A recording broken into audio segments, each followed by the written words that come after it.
ദാസനല്ലത്? ആ ദാസനാണല്ലോ.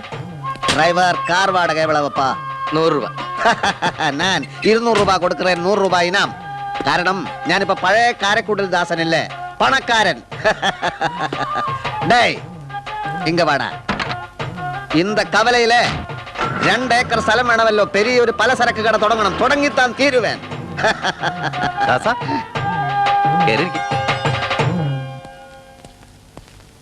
അല്ല, ഇതെന്താ പുലികലയോ? ഇവനിത് എത്രയും കാലം എവിടെയായിരുന്നു? ഞാൻ മേട്ടുപാളയത്തായിരുന്നു. അങ്ങ് മുത്തുമാരി കൗണ്ടർ, നല്ല തങ്കമാന മനുഷ്യൻ. അന്താള് വട്ടിക്ക് പണം കൊടുക്കും. ആർക്ക്? ആർക്കുമല്ല, വട്ടി. വട്ടി എന്ന് പറഞ്ഞാൽ പലിശ. പലിശക്ക് പണം കൊടുക്കും.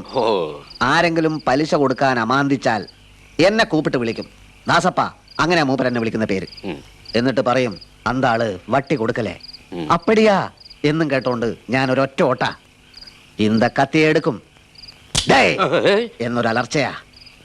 വട്ടി താനേ വരും. തൊഴിൽ ചെയ്യുന്നെങ്കിൽ തമിഴ്നാട്ടിൽ ചെയ്യണം സുശീല. അങ്ക കത്തി എടുത്താൽ എടുത്ത പോലെ ഇരിക്കും. എന്നാ മതിപ്പ് തെരിയുമാ? അപ്പൊ അവിടെയും കത്തിപ്പരിപാടി ആയിരുന്നുല്ലേ? ആമാ, നമ്മൾ പഠിച്ച തൊഴിൽ വേണ്ടെന്ന് വെക്കുന്നത് എന്തിനാ സുശീല? അത് ശരിയാ. വാറ്റ് നിർത്തേണ്ടി വന്നപ്പോ ഞാൻ തന്നെ പല പണി നോക്കി. നാടകുത്ത്, പുള്ളിമുറി, മുച്ചിട്ട്, മീൻ കച്ചവടം. ഒന്നിനും ഉറച്ചു വെക്കാൻ എന്റെ മനസ്സ് സമ്മതിക്കുന്നില്ല. ഈ ചാരായം വാറ്റുന്നതിന്റെയും അത് വെക്കുന്നതിന്റെയും അത് കുടിച്ച ആൾക്കാർ 4 കാലിൽ നടന്നു പോകുന്നത് കാണുന്നതിന്റെ ഒരു സുഖം ഈ ലോകത്ത് വേറെ ഒരു പണിക്കും കിട്ടില്ല ദാസ. അങ്ങനെ നിവൃത്തിയില്ലാതെ വന്നപ്പോഴാണ് ഞാൻ ഈ സൈക്കിൾ ട്യൂബായിട്ട് ഇറങ്ങിയത്.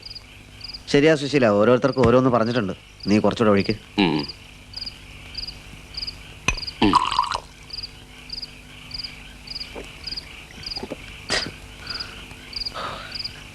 ഞാനന്ന് സുശീലനോട് തെറ്റ് ചെയ്തു. പണം വാങ്ങിച്ചു. പക്ഷെ രമേശൻ നേരെ തള്ളാൻ പറ്റിയില്ല. അത് സാരല്ല, അയാൾ തിരിച്ചടിക്കുന്നത് നമ്മൾ ആരെങ്കിലും വിചാരിച്ചു? ആ, എന്നിട്ട് അവൻ എന്നെ പെണ്ണ് കെട്ടിക്കാൻ കൊണ്ടുപോയി. നടന്നില്ല. സുശീലനറിയോ, പകലത്തെ അടി ഇടി കുത്തുചണ്ട എല്ലാം കഴിഞ്ഞ് രാത്രിയിൽ ഇത്തിരി മനനിമ്മതിക്ക് വേണ്ടി ഞാൻ മേട്ടുപാളയത്ത് MGR പാലത്തിൻ്റെ മേലെ ചെന്നിരിക്കും. എല്ലാ ദിവസവും ആ പെണ്ണെൻ്റെ മനസ്സ് കയറി വരും സുശീല. എനിക്കവളെ കെട്ടണം. അതിനാ ഞാൻ വന്നത്. അതിനുള്ള പണവുമുണ്ട്. സുശീലൻ എൻ്റെ ആളായി നിന്ന് അത് നടത്തി തരണം. എനിക്ക് വേറെ ആരുമില്ല സുശീല.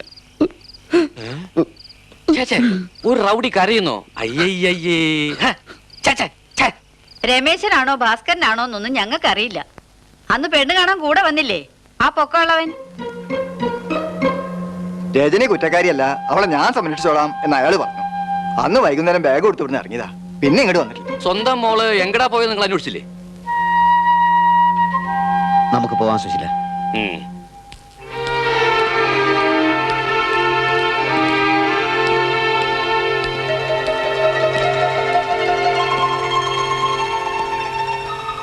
അപ്പോ ആ പെണ്ണിനെ അവൻ വെച്ചോണ്ടിരിക്കുകയാണ് രഹസ്യമായിട്ട്.